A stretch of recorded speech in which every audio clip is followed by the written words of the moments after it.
हमारी संस्कृति, हमारे संस्कार सदा रहें हमारे साथ। सब्सक्राइब करें तिलक। मृत्यु का स्वाद तो सबको चखना ही पड़ता है। महाराज, मेरे इतने सारे पुत्रों की मृत्यु के बाद मन ने धीरज करना सीख लिया है।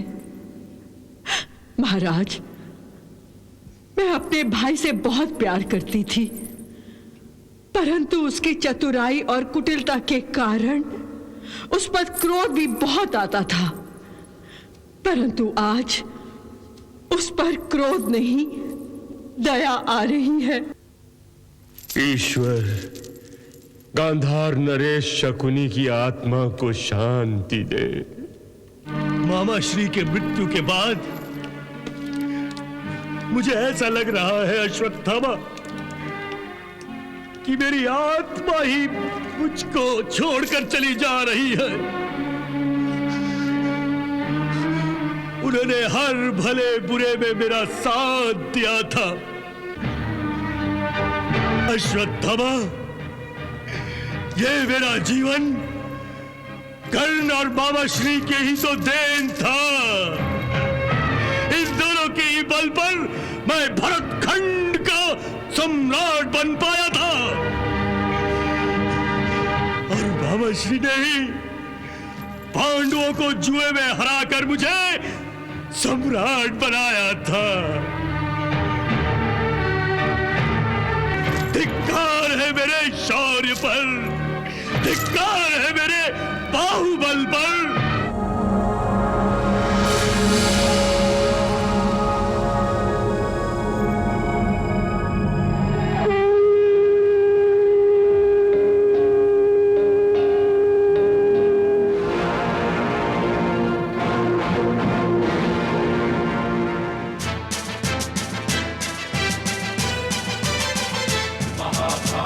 महासंग्राम, महाभारत, महासंग्राम, महाभारत, महासंग्राम, महाभारत, महासंग्राम। एक और कौरव की सेना योद्धा थे बलवान, एक और पांचों पांडव संग थे कृष्ण भगवान। धर्म अधर्म का युद्ध महान, महाभारत संग्राम। महाभारत, महासंग्राम, महाभारत, महासंग्राम, महाभारत, महासंग्राम, महाभारत, महासंग्राम।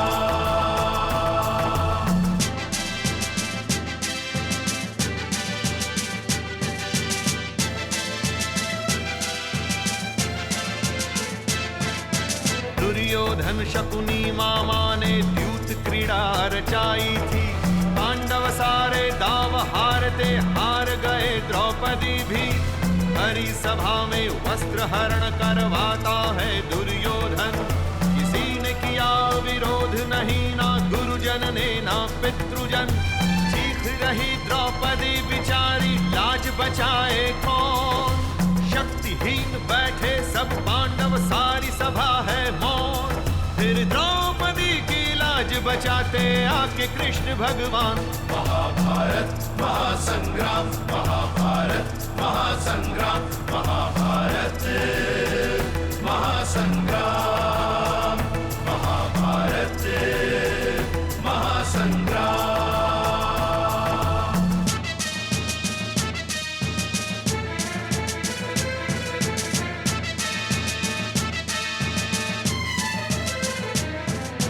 चक्रव्यूह से वीर अभिमन्यु निकल नहीं जब पाया। 7 दुष्टों ने एक बालक को एक एक करके मारा। कर्ण ने मां को वचन दिया, पुत्र रहेंगे जीवित 5। जीवन देकर वचन निभाया, वचन पे आने दी ना आँच। गांडीवधारी अर्जुन के सारथी कृष्ण भगवान। युद्ध भूमि में सत्य धर्म का देते गीता ज्ञान। तेरा कर्म ही विजय दिलाएगा, तू सोच नहीं परिणाम। महाभारत, महासंग्राम, महाभारत, महासंग्राम, महाभारत, महासंग्राम।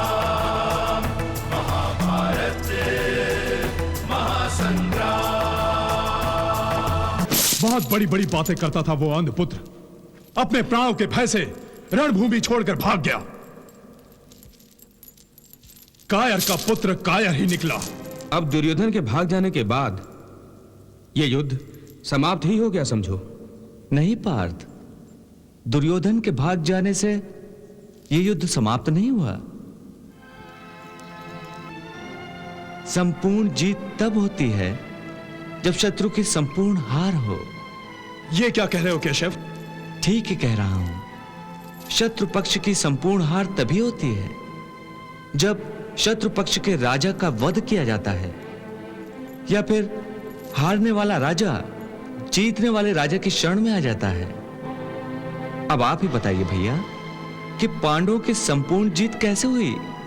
इसका अर्थ यह है कि हमें उस दुरात्मा दुर्योधन को ढूंढ निकालना होगा। हाँ भीम भैया, क्योंकि दुर्योधन केवल अकेला नहीं है,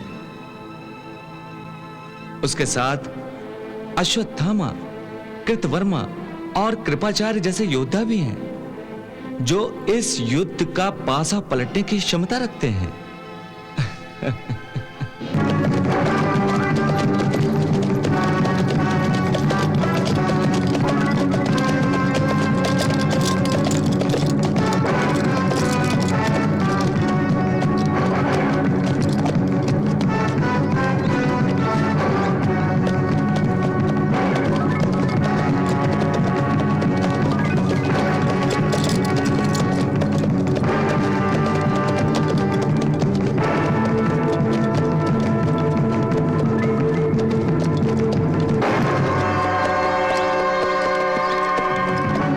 हमें आशंका थी वही हुआ। पांडवों के गुप्तचर दुर्योधन को खोजने निकल पड़े हैं।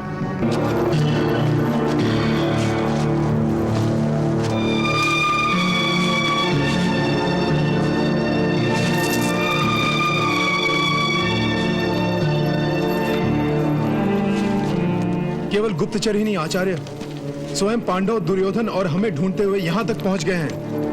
वो देखिए।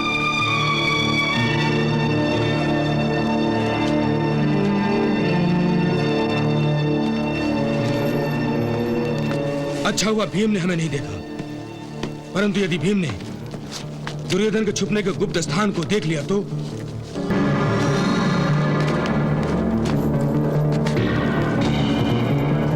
देखो, वो जलाशय दिखाई दे रहा है। चलो वहां चलकर थोड़ा विश्राम भी कर लेते हैं और पानी भी पी लेते हैं। चलिए भ्राताश्री।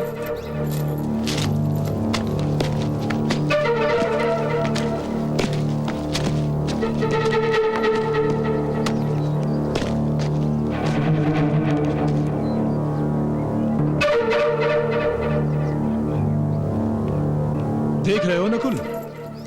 हाँ भ्राताश्री, पानी तो बर्फ की तरह जम गया है।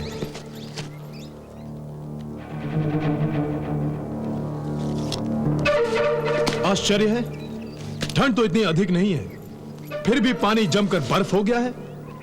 इस बर्फ के नीचे तो ना जाने कितने जल प्राणी मर गए होंगे। इस जमे हुए पानी में कोई जीवित रह भी कैसे सकता है?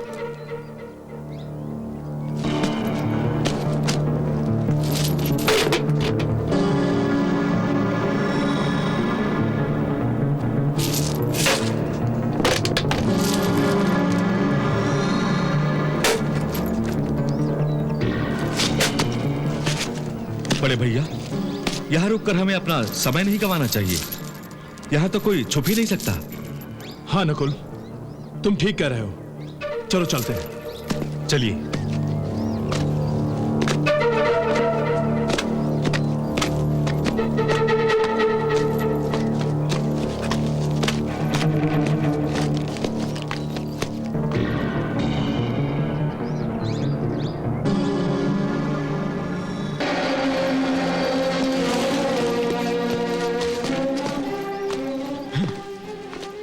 समझ में नहीं आता वो भगोड़ा कहां छुप गया।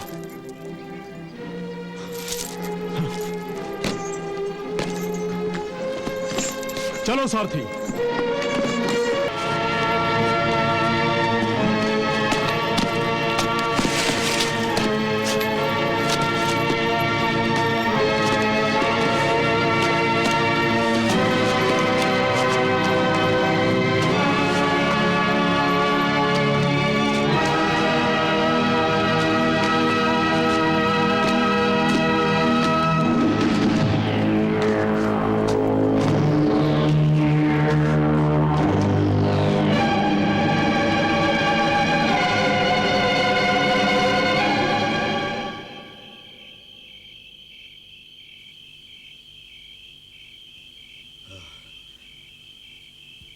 दुर्योधन, युवराज दुर्योधन, युवराज दुर्योधन, युवराज दुर्योधन,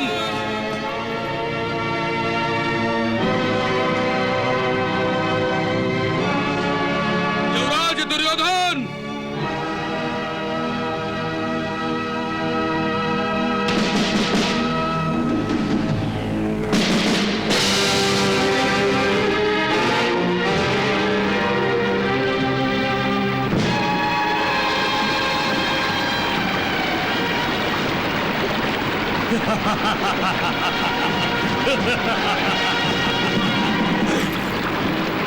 युवराज, युवराज आइए।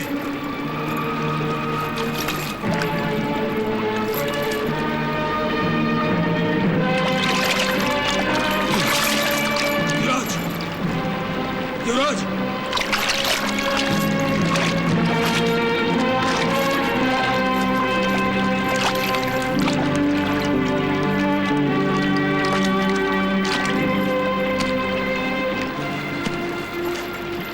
प्रणाम युवराज। भीम और नकुल मुझे ढूंढते ढूंढते यहां तक पहुंचे थे, परंतु संयोग से मैं बच गया। और उनके गुप्तचर, वो हम तीनों को भी ढूंढ रहे हैं। अब यहां और ठहरना खतरे से खाली नहीं है। युवराज को मैंने सरोवर के अंदर छुपने की सलाह केवल एक दिन के लिए दी थी, क्योंकि मैं जानता था कि एक दिन में पांडव चारों दिशाओं में घोड़े दौड़ाकर ढूंढने की चेष्टा करेंगे। तो फिर हमें समय नष्ट किए बिना इसी क्षण चल पड़ना चाहिए। नहीं कृतवर्मा, नहीं। अभी तो अंधेरा है, परंतु कुछ समय बाद सूर्योदय होने वाला है और पांडवों के गुप्तचर हमारी खोज में हैं। अपनी नजरों के जाल बिछाए हमारी प्रतीक्षा में बैठे होंगे। कृपाचार्य जी, आप ठीक कह रहे हैं, लेकिन यहां रुकना भी तो ठीक नहीं है। यहां पर खतरा ही खतरा है। यह खतरा तो हमें मोल लेना ही होगा। कम से कम कल रात तक आपको यहीं छिपे रहना होगा युवराज।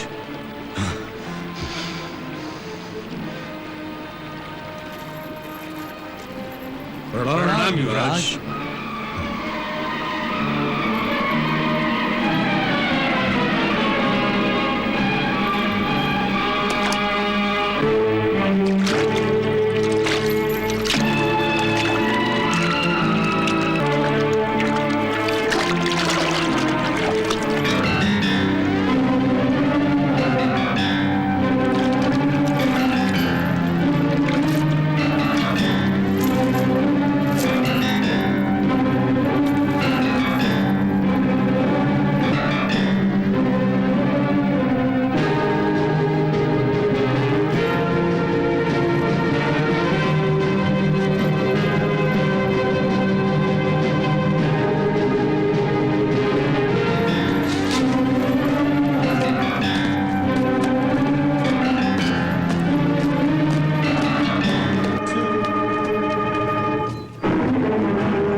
मैंने इसी सरोवर के तट पर अश्वत्थामा, कृपाचार्य और कृतवर्मा को देखा है, जो युवराज दुर्योधन को पुकार रहे थे। और कुछ ही क्षणों में युवराज दुर्योधन इस सरोवर से बाहर निकल आए थे और कुछ देर तक चारों ने आपस में बातचीत की और फिर युवराज इसी सरोवर में जाकर छुप गए।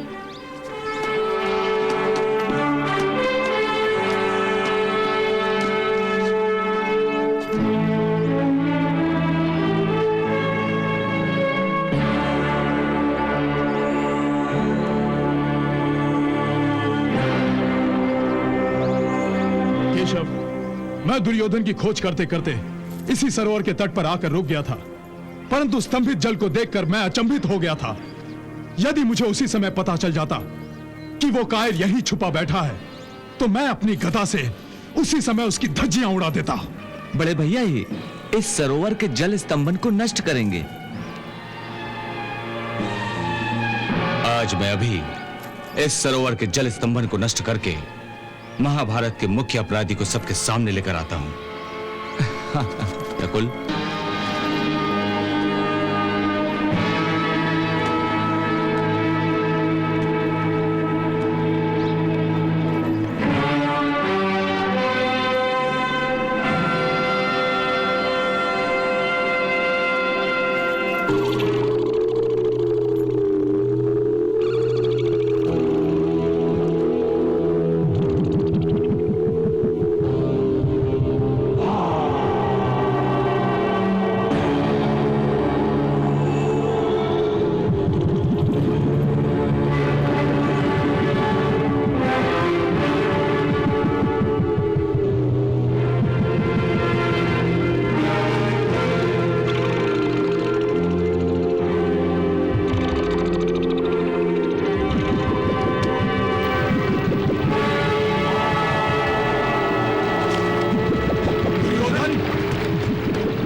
भैया दुर्योधन!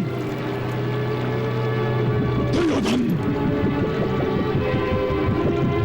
महाराज, भाग्य ने एक और असफलता युवराज दुर्योधन की झोली में डाल दी है। पांडव युधिष्ठिर ने युवराज द्वारा किए जल स्तंभन को नष्ट कर दिया है। क्या? सरोवर में छुपे दुर्योधन को देखकर सभी पांडव और उनके सैनिक खुश होकर गर्जना कर रहे हैं।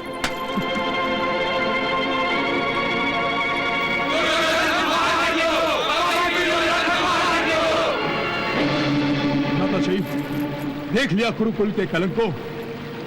मैंने तो सुना था कि लोग चुल्लू भर पानी में डूब मरते हैं, परंतु इस निर्लज को तो इस सरोवर में डूबकर भी मौत नहीं आई। हेम भैया, ऐसे पापी, कायर और निर्लज को मृत्यु भी अपनी शरण में लेने से इनकार करती है। हे दुर्योधन, तुमने हमेशा अन्याय और अधर्म किया है, परंतु मैं तेरे साथ कोई अन्याय और अधर्म करना नहीं चाहता। इसलिए सीधी तरह से जल से बाहर निकला और क्षत्रिय धर्म के अनुसार हमसे युद्ध कर। यदि तुमने हमें परास्त कर दिया तो तुम भारतवर्ष के सम्राट कहलाओगे, अन्यथा वीर गति को प्राप्त होकर स्वर्ग जाओगे। दोनों ही स्थिति में तुम्हारी कीर्ति है दुर्योधन। इसलिए कायरता को छोड़कर वीरता से इस जल से बाहर आओ और हमसे युद्ध करो।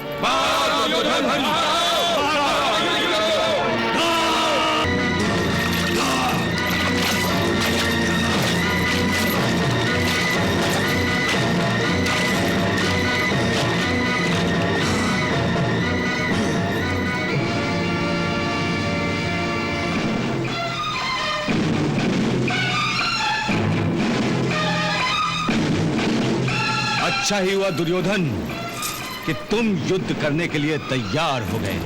ये अच्छा नहीं हुआ तुम सबके लिए, क्योंकि मैं अब भी कृष्ण साहिब तुम सब पांडवों का वध करने की क्षमता रखता हूं।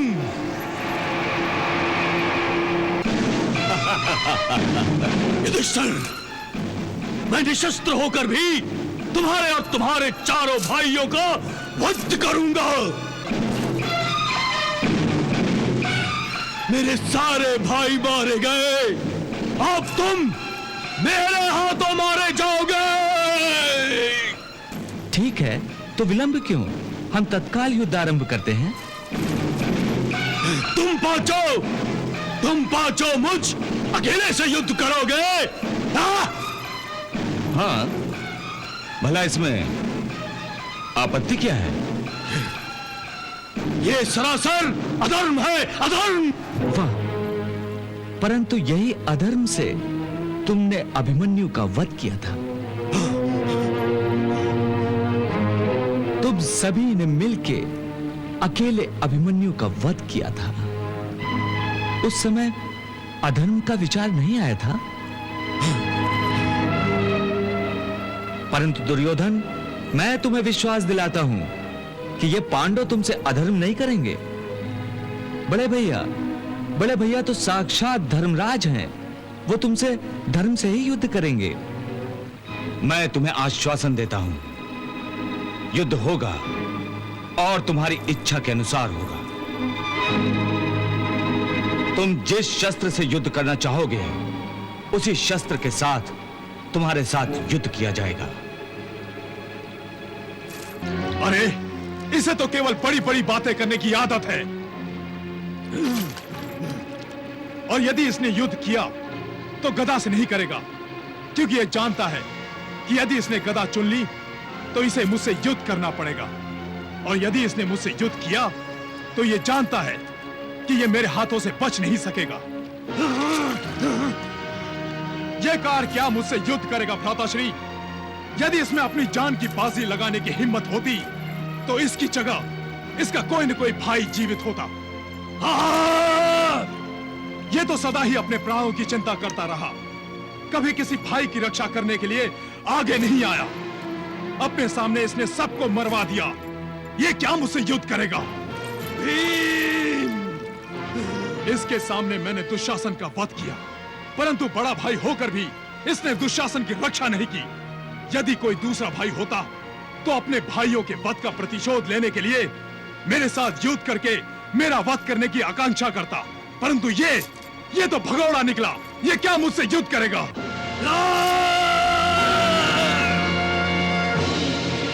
ये तो केवल एक निर्बल नारी का भरी राज्यसभा में अपमान कर सकता है, परंतु मुझसे युद्ध नहीं कर सकता। यह शकुनी की आड़ में द्यूत खेल सकता है, परंतु युद्ध नहीं कर सकता। यह कायर है, नपुंसक है। बस भीम, बस। ये लांछन अब मैं सहन नहीं कर सकता। तुमने मेरी वीरता का अपमान किया है। हाँ, मैं युद्ध करूंगा, युद्ध करूंगा। भीम!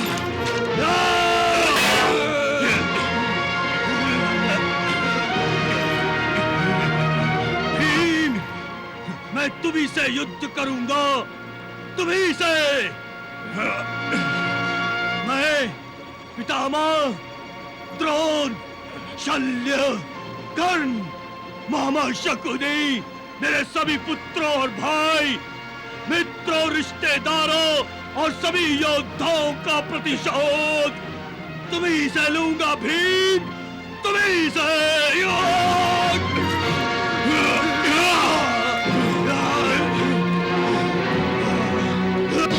बहुत बड़ी भूल की तुमने पुत्र, बहुत बड़ी भूल की।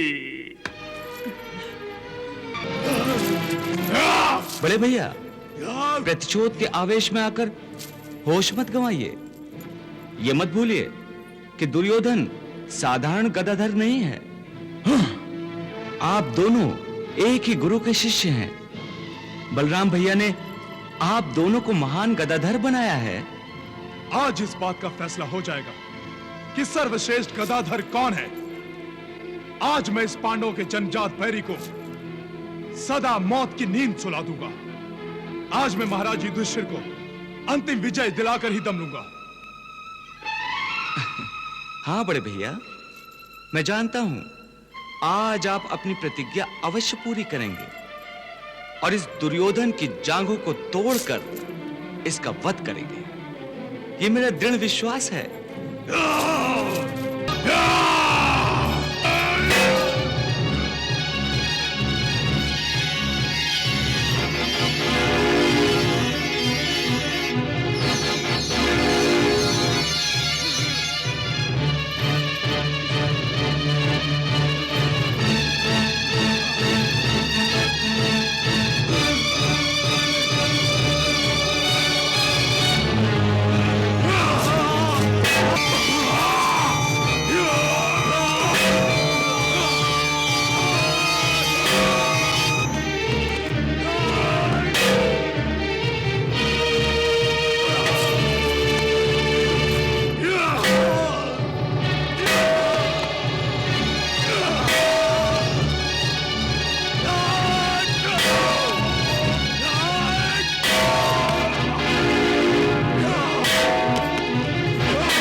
और दुर्योधन का गदा युद्ध देखकर ऐसा लग रहा है जैसे दोनों ने साक्षात मृत्यु का रूप धारण कर लिया है। आज सूर्यास्त से पहले इस युद्ध का निर्णय नहीं हो पाएगा। नहीं पार्थ, आज सूर्य भी इस युद्ध की समाप्ति से पहले अस्त नहीं होगा।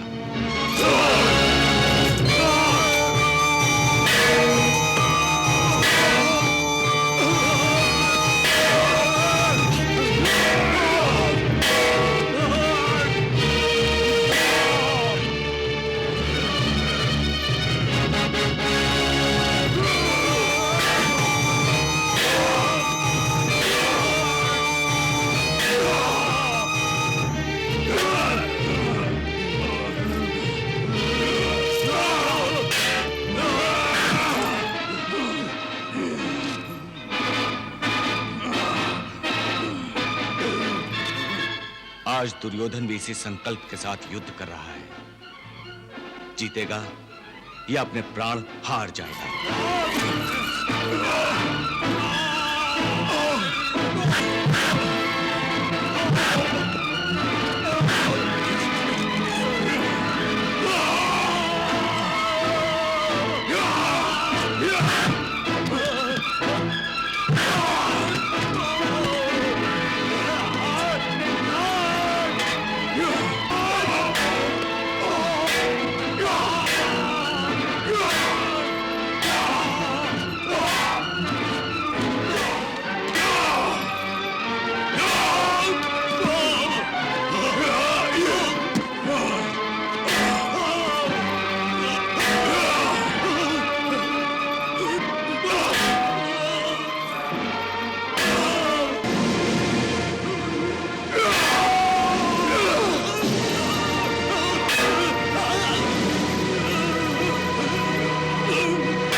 महाराज, मेरा दुर्योधन मारा गया,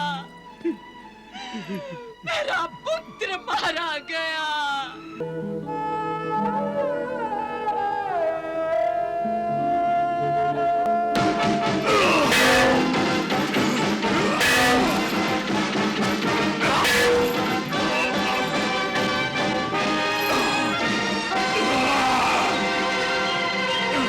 ठहरिए भीम भैया, ठहरिए। कदाचित ये मर चुका हो। दुर्योधन अब जीवित नहीं है।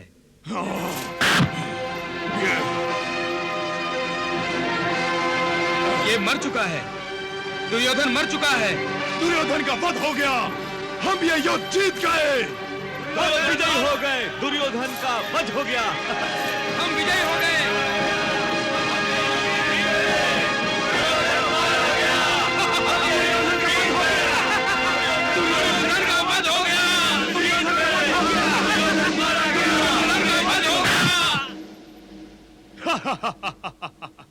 हे दसों दिशाओं, नक्षत्रों, यक्षों, देवताओं, आज मैंने इस महायुद्ध का अंतिम पर्व इस पापी दुर्योधन के रक्त से लिखकर समाप्त कर दिया है। आज से ये युद्ध समाप्त हो गया। पांडव विजयी हुए और ये पापी दुर्योधन सम्राट बनने के सपने देखते देखते सचमुच सो गया। हमेशा के लिए मृत्यु की नींद सो गया। भीम भैया, अपने क्रोध पर अंकुश लगाइए और एक योद्धा की भांति व्यवहार करना सीखिए। कोई योद्धा किसी शव पर खड़े होकर यूं विजय उत्सव नहीं मनाता। हाँ, आपको अपनी जीत की खुशियां मनानी है तो हम कहीं और चलकर मनाते हैं। हाँ भीम भैया। हाँ,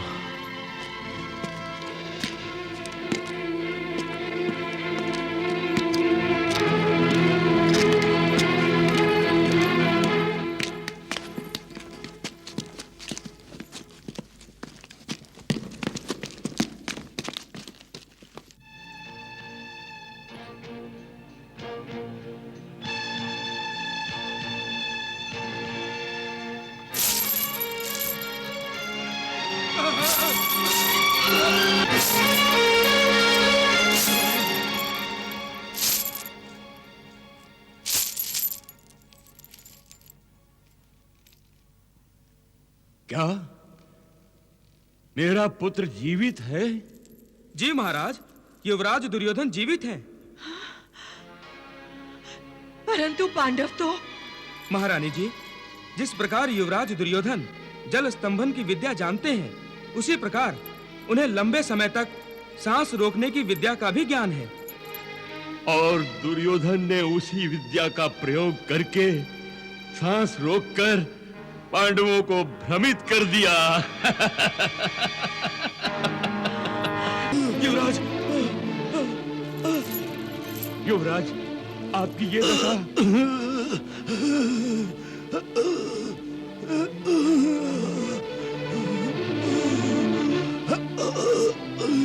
काश हमने युवराज को अकेले न छोड़ा होता। काश मैंने आपको युद्ध भूमि छोड़ने की सलाह न दी होती। हमारे जीवन का परम उद्देश्य आपके प्राणों की सुरक्षा करना था, हमारे सम्राट की सुरक्षा करना था, परंतु हम आपकी सुरक्षा नहीं कर सके। हमारे सामने हमारा सम्राट हिंसक पशुओं से घिरा धूल में पड़ा है और हम जीवित हैं।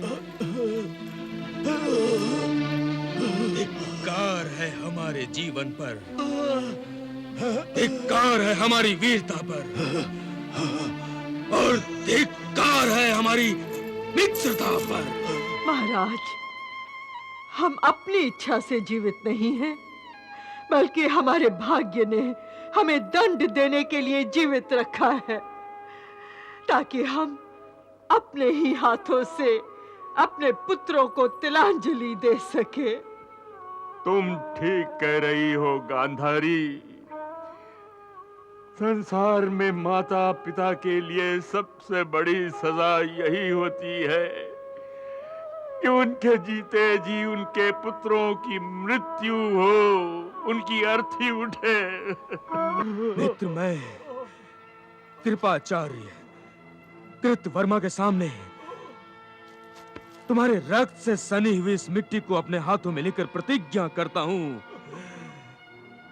कि जिन पांडवों ने तुम्हारे रक्त को मिट्टी में मिलाया है, मैं उन पांडवों को मूल्यमेट कर दूंगा।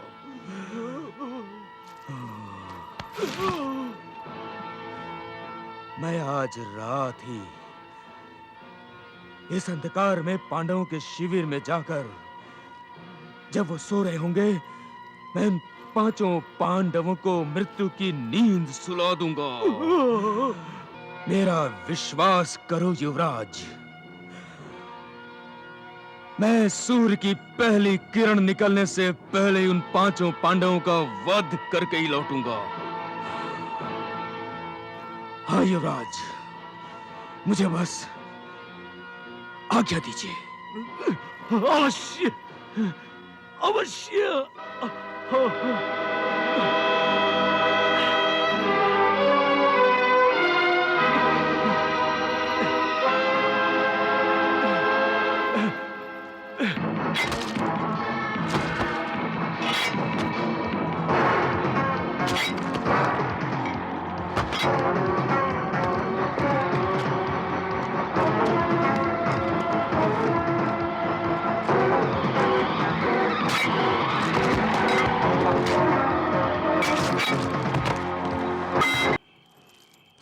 धृष्टद्युम्न,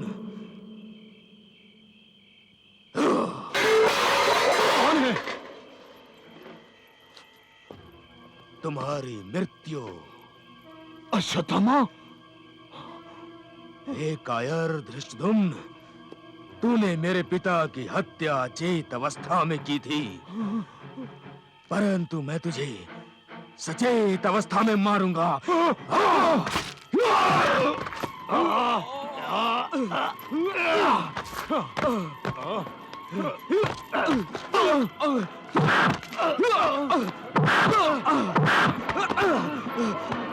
तूने मेरे पिता को अधर्म से मारा था, आज मैं तुझे अधर्म से ही मारूंगा। अधर्म का उत्तर अधर्म से दूंगा।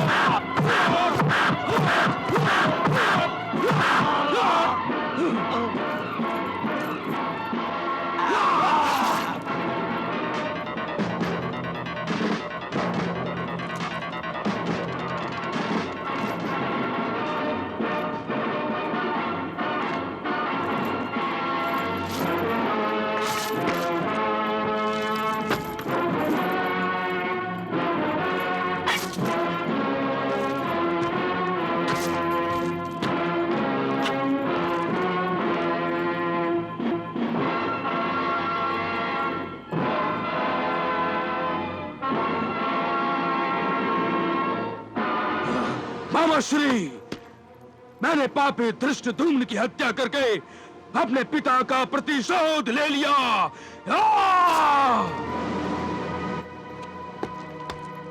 अश्वत्थामा तुम? शिखंडी। It's 4 o'clock.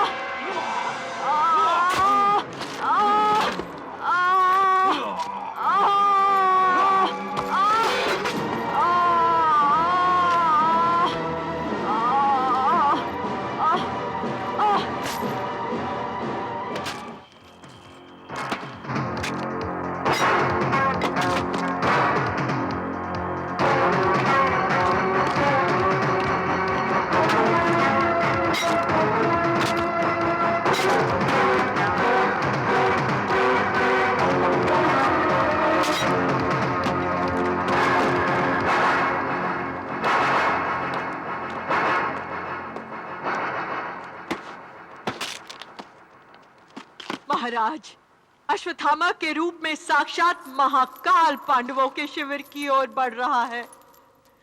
महाराज, अश्वत्थामा पांडवों की हत्या करने उनके शिविर में जा रहा है, परंतु वो जानता नहीं है कि वहां पांडव नहीं बल्कि द्रौपदी के 5 पुत्र सो रहे हैं। ये पांचों भाई तो मानो घोड़े बेचकर सो रहे हैं, एकदम निश्चिंत। निश्चिंत तो होंगे ही, ये युद्ध तो जीत ही चुके हैं और अब राज भी इन्हीं का होगा। हाँ भाई, राज ये लोग करेंगे और हमें तो रातों को भी जागना पड़ेगा।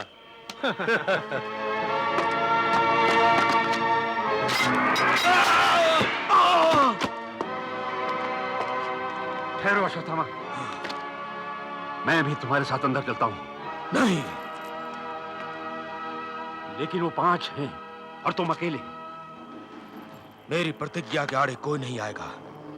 मैंने उन 5 को अपने हाथों से मारने की शपथ ली है और मैं ही उन 5 को मारूंगा।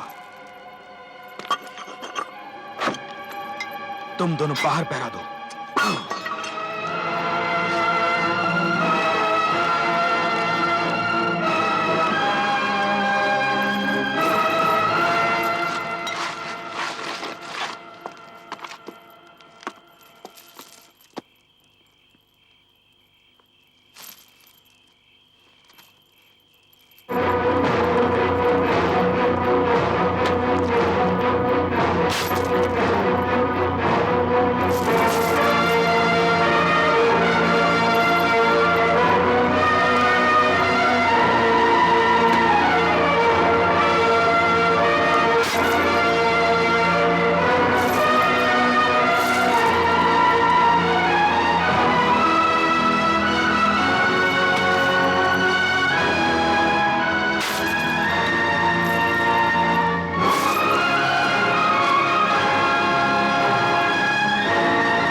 मामा श्री, मैंने समस्त पांडवों का वध कर डाला है।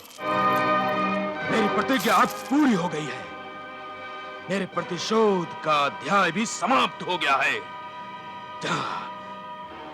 चलिए मामा श्री, युवराज दुर्योधन को अपनी विजय का यह शुभ समाचार सुनाते हैं। चलिए। महाराज, अश्वत्थामा ने द्रौपदी के 5 पुत्रों की निर्मम हत्या करके कैसा महापाप किया है। द्रोणाचार्य जैसे धर्मवीर का पुत्र होकर भी अश्वत्थामा ने कैसा अधर्म किया है महाराज।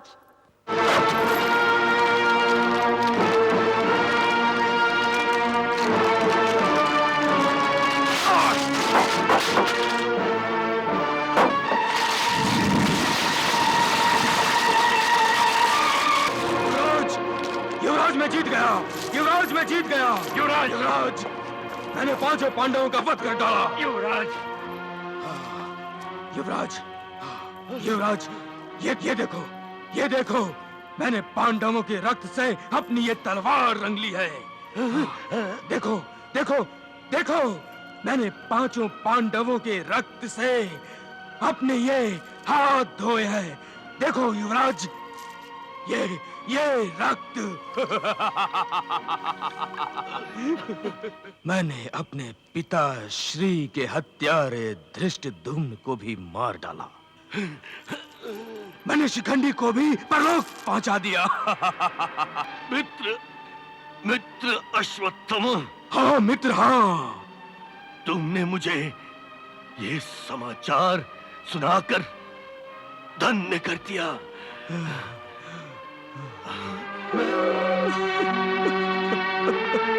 तुम मेरी अंतिम इच्छा पूरी करोगे? हाँ मित्र, हाँ।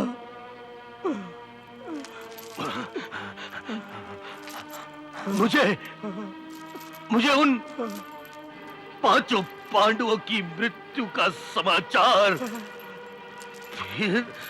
फिर से सुनाओ अश्वत्थामा।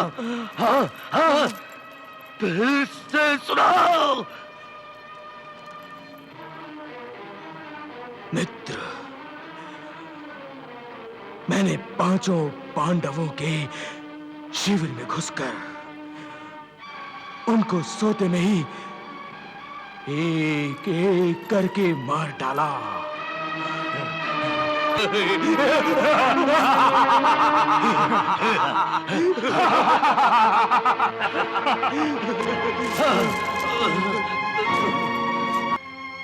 दुशासन, मैं विजयी होकर आ रहा हूं। एक विजेता की भांति मेरा स्वागत करना।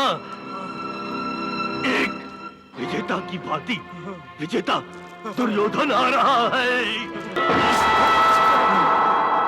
मित्र, मित्र, युवराज, युवराज, युवराज, युवराज, युवराज, युवराज,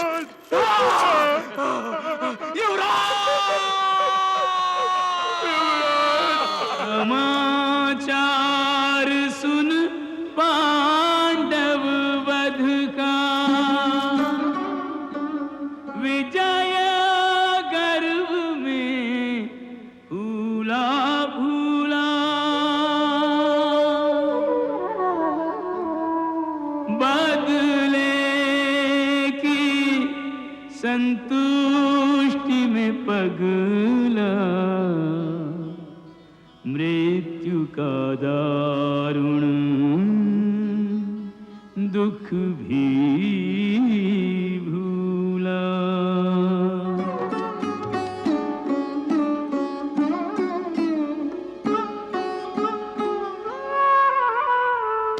तिल भर भूमि न देने वाला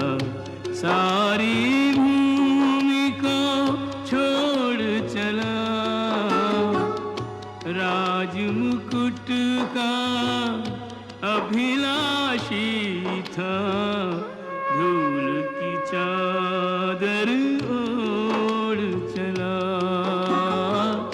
तिल भर भूमि न देने वाला, सारी भूमि को छोड़ चला। ईर्ष्या और लोभ के कारण,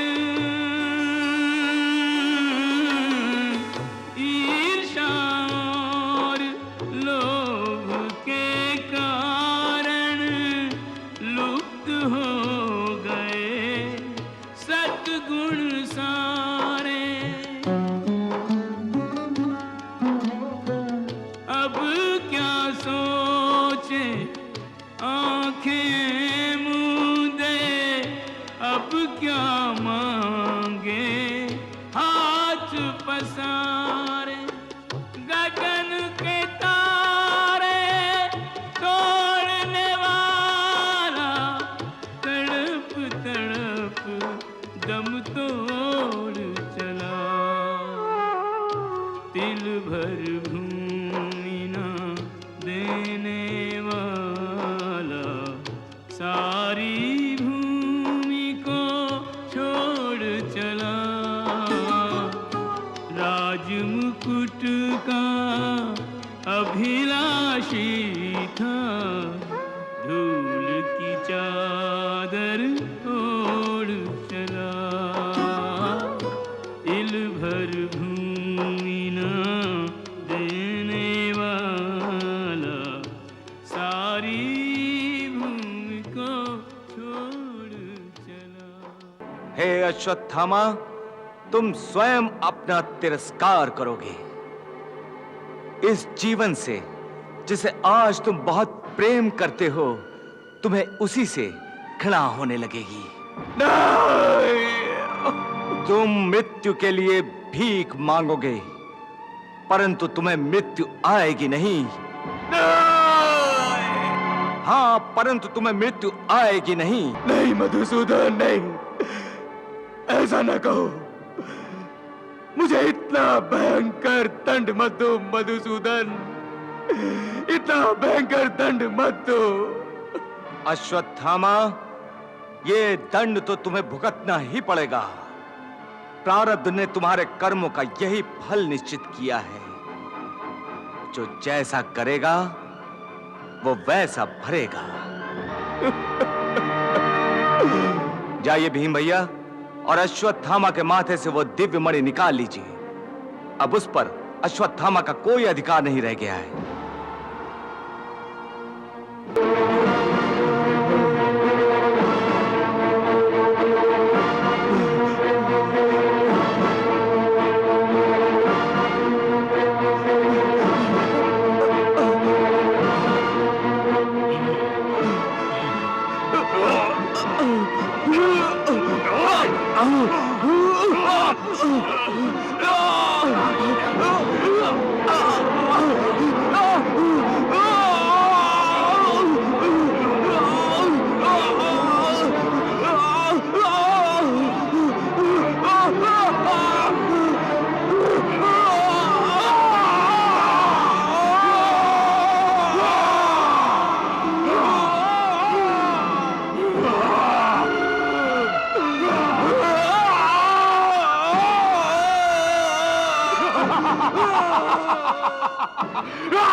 मैंने पापी अश्वत्थामा के माथे से ये दिव्य मणि निकाल ली। वाह भीमसेन, वाह। समय हाथ में पकड़ी रेत की तरह निकल रहा था। एक दिन जिस वन में धृतराष्ट्र, गांधारी, कुंती तपस्या कर रहे थे, उस वन को अचानक आग लग गई। तब तीनों ने मृत्यु का स्वागत करने की सिद्धता कर ली थी। तीनों समाधि लगाकर बैठ गए थे और मृत्यु ने अग्नि का रूप लेकर उन पर आक्रमण किया। महाभारत महासंग्राम।